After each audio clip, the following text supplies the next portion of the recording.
సభాధ్యక్షత వహిస్తున్న మిత్రులు, ప్రజలు మెచ్చిన జర్నలిస్ట్ సురేందర్ గారికి, ఈనాటి కార్యక్రమానికి ముఖ్య అతిథి మన ప్రెస్ అకాడమీ చైర్మన్ గౌరవనీయులు శ్రీనివాస్ రెడ్డి గారికి, ఎస్సీ ఎస్టీ కమిషన్ చైర్మన్ గౌరవనీయులు బక్కి వెంకటయ్య గారికి,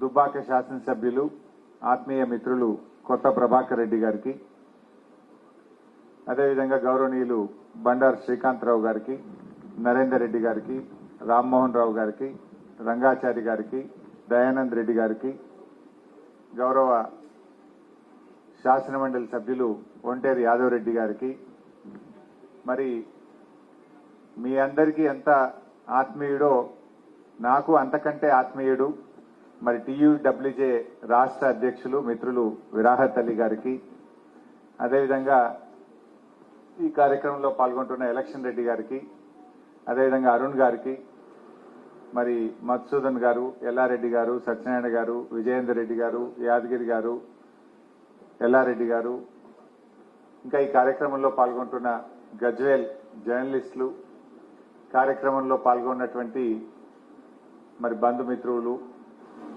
అందరికీ పేరు పేరున నమస్కారం.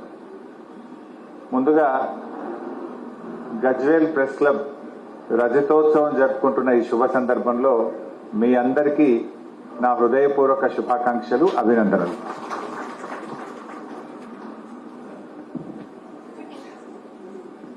ఒక సందర్భం ఏంటంటే ఈ మధ్యనే బీఆర్ఎస్ పార్టీ కూడా రజతోత్సవం జరుపుకున్నది.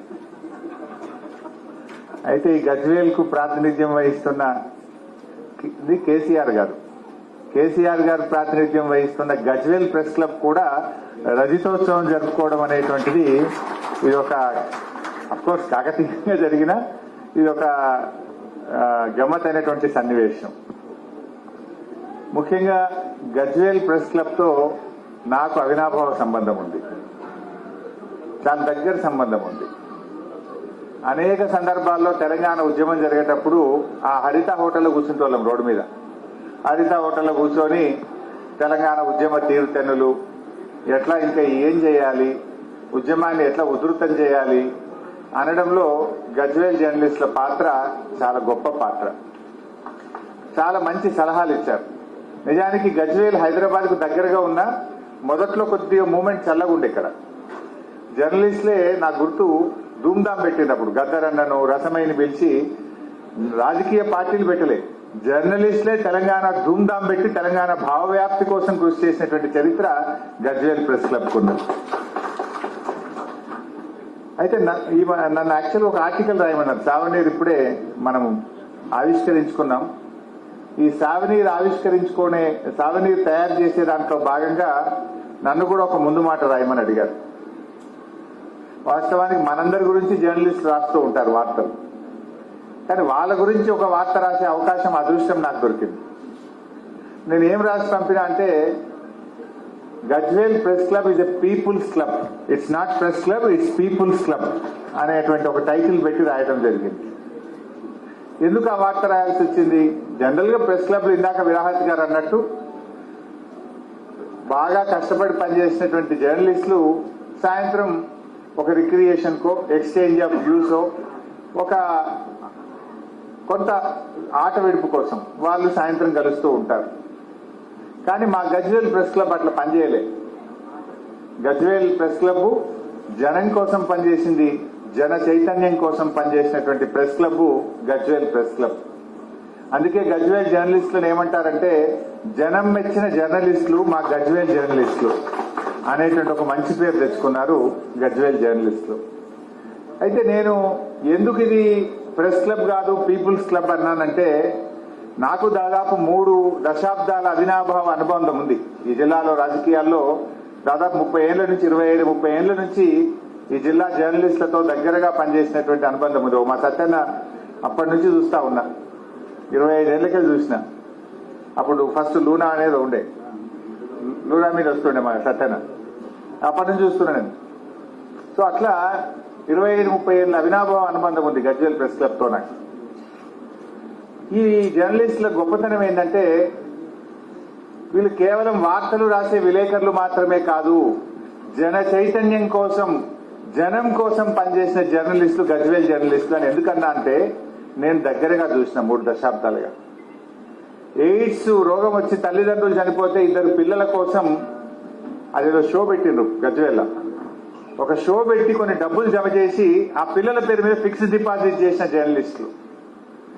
అనేక పబ్లిక్ ఇష్యూస్ లో, వరకట్న హత్యల విషయంలో కావచ్చు, రైతు ఆత్మహత్యల విషయంలో కావచ్చు, సామాజిక రుగ్మతల లైక్ అనేకమైనటువంటి మూఢనమ్మకాలు కావచ్చు, బాల్య వివాహాల విషయంలో కావచ్చు, డైరెక్ట్ గా ప్రజల్లోకి పోయి పనిచేశారు. నాటకాలు వేసేవారు, గ్రామాల్లో వెళ్లి నాటకాలు కూడా వేసి ప్రజల్లో చైతన్యాన్ని తేవడానికి కృషి చేసినటువంటి జర్నలిస్టులు. జనరల్ గానే జర్నలిస్టులు అంటే రికార్డే గాని డొక్కాడని జర్నలిస్టులు, చాలని జీతాలు, ఇంటికాడ వ్యవసాయం చేసుకుంటానో ఇంత వ్యాపారం చేసుకుంటే తప్ప పొట్ట గడవదు, ఇల్లు గడవదు. అటువంటి జర్నలిస్టులు నిజంగా జనం కోసం, జనంలో చైతన్యం కోసం ఎన్నో సామాజిక కార్యక్రమాలు చేపట్టినటువంటి జర్నలిస్టులు మా గజ్వేల్ జర్నలిస్టులు. అట్లా అద్భుతంగా పనిచేస్తున్నారు. తెలంగాణ రాష్ట్రం ఏర్పడితే నిజంగా ఈ ప్రాంత ప్రజల బతుకులు మారుతాయని బలంగా నమ్మిన జర్నలిస్టులు గజ్వేల్ జర్నలిస్టులు. ఎందుకంటే రైతు ఆత్మహత్యలు ఈ ప్రాంతంలో బాగా జరిగేది. భారతదేశంలో రైతు ఆత్మహత్యలు ఎక్కువ జరిగేదంటే అయితే విదర్భ లేదంటే తెలంగాణ. ఆ తెలంగాణలో ఎక్కువ ఎక్కడ జరిగేదంటే మెతుకు సీమలో జరిగేది. ఈ దుబ్బాక, గజ్వేలు, సిద్దిపేట రోజు ఇట్లా పేపర్ తిప్పితే ఎక్కడో ఒక దగ్గర ఆత్మహత్య కనబడేది. ప్రతిరోజు రైతు ఆత్మహత్యలతో అల్లాడిపోయేటువంటి ప్రాంతం. అసలు ఎండాకాలం వస్తే గంజి కేంద్రాలు, మంజీరా రచయితల సంఘం, గజ్వేల్ జర్నలిస్టులు కలిపి గంజి కేంద్రాలు పెట్టేవాళ్ళు. వలసలతో తల్లడిల్లిపోయేది ఈ ప్రాంతం. బొంబాయి బస్సులతో, ఏడుపులతో ఈ ప్రాంతం తల్లడిల్లిపోయేది. సో అట్లాంటి ప్రాంతంలో ఈ జర్నలిస్టుల యొక్క పాత్ర చాలా గొప్ప పాత్ర. ఈ రాష్ట్రం ఏర్పడితే కొంత మార్పు వస్తుంది అని బలంగా నమ్మినారు.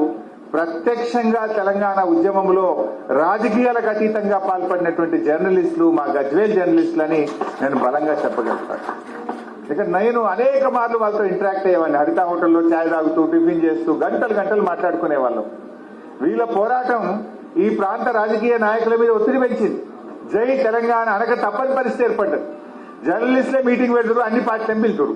ఏం చేయాలి అప్పుడు? పెట్టింది తెలంగాణ ఎజెండా, వచ్చినాయి రాజకీయ పార్టీలు. ఇప్పుడు ఆ జర్నలిస్టులుగా జై తెలంగాణ ఎజెండా పెట్టాక వచ్చిన వాళ్ళల్లా కూడా జై తెలంగాణ అనవలసిందే.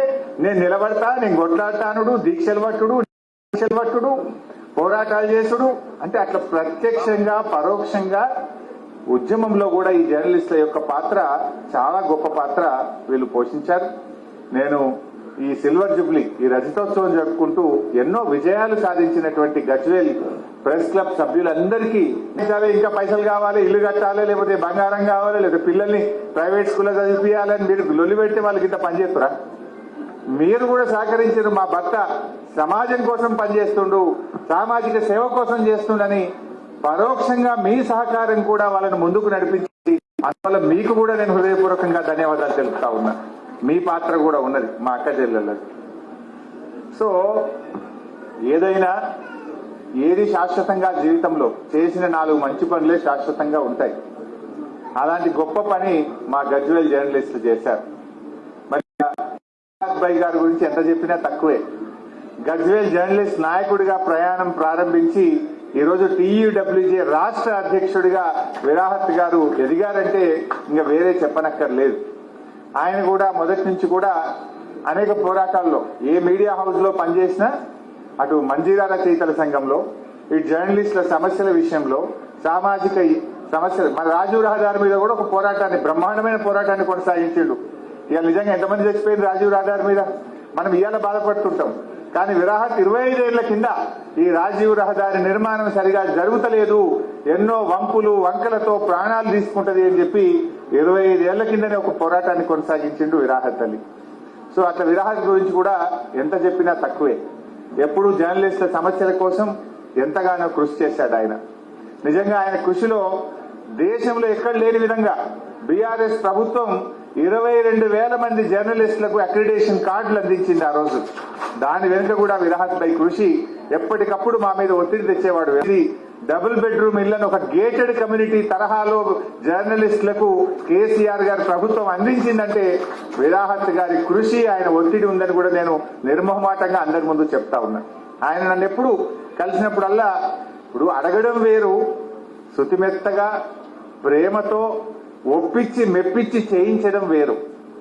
కొంతమంది డిమాండ్ చేస్తుంటారు, దరఖాస్తు ఇస్తుంటారు, అదేదో కనబడ్డప్పుడు వేదికల మీద అడుగుతుంటాడు. కానీ విరాహత్ భాయ్ మంచిగా వచ్చి టిఫిన్ చేసి నాతో ఉంటూ మూడ్ చూసుకొని సిచ్యువేషన్ బట్టి జాగ్రత్తగా చేయించేవాడు. ఇలా అంత అద్భుతమైనటువంటి డబుల్ బెడ్రూమ్ ఇండ్లు ఇవాళ ఇక్కడ కట్టినాకనే రాష్ట్రం మొత్తం కూడా స్టార్ట్ అయిందంటే గజ్వేలే దానికి మార్గదర్శకమైంది. విరాహత్ గారి కృషి కూడా ఉంది. ఇవాళ ఈ జిల్లాలో ఆల్మోస్ట్ నేను జహీరాబాద్ లో కూడా కట్టించిన. ఇక్కడ కట్టిన తర్వాత జహీరాబాద్ జర్నలిస్టులకు కూడా డబుల్ బెడ్రూమ్లు కట్టి ఇళ్లలో తోలిచ్చినాం. అక్కడ ప్లాట్ ఇవ్వడమే కాదు, ఇల్లు కట్టి గృహప్రవేశానికి వెళ్లి ఇళ్లలో తోలిచ్చి వచ్చాం.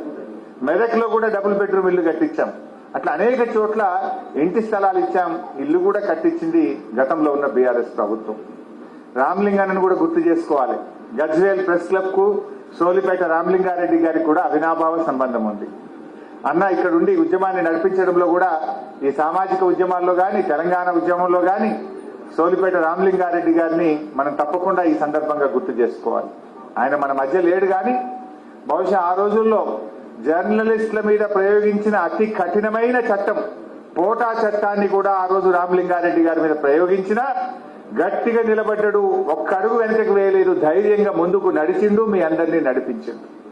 ఇలా ఆయన వారసత్వాన్ని కొనసాగించే జర్నలిస్టులు ఇప్పటికీ గజ్వేల్ ప్రెస్ క్లబ్ లో ఇంకా ఉన్నారని చెప్పి మనం చెప్పుకోక తప్పదు. సో అట్లా చాలా విషయాల్లో చాలా చక్కగా మీరు అందరు కూడా పనిచేసినారు. ఆనాడు కేసీఆర్ గారు కూడా ఐ థింక్ రూరల్ జర్నలిస్టులకు బస్ పాస్లు అంటూ ఇచ్చింది కేసీఆర్ గారు రాష్ట్ర రవాణా శాఖ మంత్రిగా ఉన్నప్పుడే. రూరల్ జర్నలిస్టులకు బస్ పాసులు తెచ్చే విప్లవాత్మకమైన మార్పు కూడా దేశంలో ఫస్ట్ టైం కేసీఆర్ గారే మన రాష్ట్రంలో తేవడం జరిగింది. సో అట్లా ఎన్నో కొన్ని చేసుకున్నాం. నా దృష్టిలో ఇంకోటి ఉంది, మరి మా సీనన్న తప్పకుండా ప్రయత్నం చేస్తారని కూడా ఆశిస్తున్నా. జర్నలిస్టులకు కొన్ని రాష్ట్రాల్లో పెన్షన్ సౌకర్యం ఉంది. అది మన రాష్ట్రంలో కూడా అటువైపు అడుగులు పడాల్సినటువంటి అవసరం ఉంది. ఎందుకంటే జర్నలిస్టులకు ఎంత కష్టం ఉంటుందో నాకు చాలా దగ్గర మిత్రులు కూడా ఉంటారు జర్నలిస్టులు. ఆత్మీయమైనటువంటి ఒక సోదర భావంతో ఉండే జర్నలిస్టులు కూడా ఉన్నారు. రిటైర్ అయిన తర్వాత వాళ్ళు పడుతున్న ఇబ్బందులు, ముఖ్యంగా హెల్త్ సంబంధించి ఈ కాస్ట్లీ డిసీజెస్ లో ఇబ్బంది వస్తూ ఉంది. రిటైర్డ్ వాళ్ళకు కూడా మనం ఈహెచ్ఎస్ ఫెసిలిటీ ఏదైనా కల్పించగలిగితే కొంత మేలు జరుగుతుంది. ఆ దిశగా మేము కూడా అసెంబ్లీలో మాట్లాడి ప్రభుత్వం మీద ఒత్తిడి తెచ్చే ప్రయత్నం చేస్తాం. గతంలో కేసీఆర్ గారు 100 కోట్ల రూపాయలతో ఒక జర్నలిస్ట్ సంక్షేమ నిధి పెట్టి దాదాపు 50-60 కోట్లు కూడా ప్రెస్ అకాడమీకి అందించి అనేక సేవా కార్యక్రమం, కరోనా సమయంలో చనిపోయిన జర్నలిస్టులను ఆదుకోవడం కానీ, వాళ్ళ పిల్లల్ని ఆదుకోవడంలో కానీ, పెన్షన్ సౌకర్యంలో కానీ కొన్ని కార్యక్రమాలు ఆనాటి ప్రభుత్వం చేపట్టింది. ఇంకా కొంత మెరుగు జరగాలి, ఇంకా ముందడుగు పడాల్సినటువంటి అవసరం ఉంది. జర్నలిజంలో కూడా చాలా ఛాలెంజెస్ వస్తూ ఉన్నాయి. ఈ యూట్యూబ్లు వచ్చిన తర్వాత అసలు ఎంత కష్టమైపోయిందంటే జర్నలిస్టులకు కూడా కత్తి మీద సామైపోయింది. ఇప్పుడు రేపటికి వార్త ఈ గంటకే ప్రాధాన్యం అయిపోయింది, ఈ నిమిషానికే ముఖ్యమైపోయింది. ఈ గంటలో అది సోషల్ మీడియాలో మొబైల్స్ పోయిన తర్వాత రేపటిదాకా ఆ వార్తకు ప్రాచుర్యం ఉండట్లేదు, ఆ వార్తకు విలువే ఉండట్లేదు. అది పాతబడిపోతుంది. తెల్లారి పేపర్ చూసే వరకు అప్పటికే అది ఊరంతా చుట్టేస్తుంది అది. సో ఇట్లాంటి దాంట్లో ఏమైపోయిందంటే జర్నలిస్టులు కూడా తమ నైపుణ్యాన్ని పెంచుకుంటూ కొత్త వార్తల్ని వెతుక్కుంటూ ఎన్నో ప్రయత్నాలు చేయాల్సినటువంటి ఒక కత్తి మీద సాములాగా అయిపోయింది జర్నలిస్టుల యొక్క పరిస్థితి కూడా. అయినా కూడా గజ్వేల్ జర్నలిస్టులు ఒక టీం వర్క్ నిజంగా అభినందించాల్సింది. ఏంటంటే ఎప్పుడైనా గ్రూపులు ఏర్పడతా ఉంటాయి, ఏదో ఒక దగ్గర మనస్పర్ధలు ఏర్పడతా ఉంటాయి. కానీ 25 సంవత్సరాలుగా ఏకతాటిగా అందరూ కలిసిమెలిసి ఈ ప్రెస్ క్లబ్ ను అద్భుతంగా నడిపించడంలో, సామాజిక సేవ చేయడంలో, ప్రజా చైతన్యం కల్పించడంలో మీ అందరూ కూడా ఒక్క తాటి మీద నడిచారంటే దాని వెనుక విరాహత్ లాంటి మిత్రుల కృషి ఉంది, మీ అందరిలో సమన్వయం ఉంది. సో మీ అందరినీ నేను మనస్ఫూర్తిగా అభినందిస్తూ, ఇవాళ రజతోత్సవం జరుపుకున్నారు, రేపు స్వర్ణోత్సవం కూడా జరుపుకునే దిశగా అడుగులు పడాలని చెప్పి నేను మనసారా కోరుకుంటూ నన్ను ఈ కార్యక్రమానికి ఆహ్వానించిన మీ అందరికీ నా హృదయపూర్వక ధన్యవాదాలు. థ్యాంక్ యూ హరీష్ అన్న. ఒక రెండు ముచ్చట్లు చెప్పిన హరీష్ అన్న గారు. అయితే ఇక్కడ తెలంగాణ ఉద్యమము గజ్వేల్ అని చెప్పిన తర్వాత తెలంగాణ ఉద్యమంతో ముఖ్యమంత్రిని అందించింది గజ్వేల్ ప్రాంతం. At the same time Gajwel press club నుంచి మా సంఘానికి రాష్ట్ర అధ్యక్షుడిని అందించింది కూడా గజ్వేల్ ప్రాంతమే. ఈ రెండు అంశాలు కొద్దిగా ముడిపడిన ఉద్దేశంతో చెప్తున్నా. హరీష్ అన్న చెప్పినట్టు నిరంతరం ప్రజల పక్షాన పనిచేసి అందరము సమన్వయంతో ముందుకు సాగుతామని చెప్పి హామీ ఇస్తూ ఇప్పుడు హరీష్ అన్న గారికి వెళ్తానంటారు కాబట్టి ఒక చిన్న మా తరఫున చిన్న మెమోంటో ఇస్తామని చెప్పి శ్రీనివాస్ రెడ్డి గారు ఆధ్వర్యంలో, అదేవిధంగా ఈ కార్యక్రమాన్ని కార్యనిర్వాహక కమిటీ ఆహ్వాన సంఘం నిర్వహించాలని చెప్పి కోరుతా ఉన్నాం. దయచేసి మరో విన్నపం, హరీష్ అన్న వెళ్ళిపోయిన తర్వాత దయచేసి కొంత వాళ్ళంతా వెళ్ళిపోవద్దు, అందరు ఉండాలి కార్యక్రమం.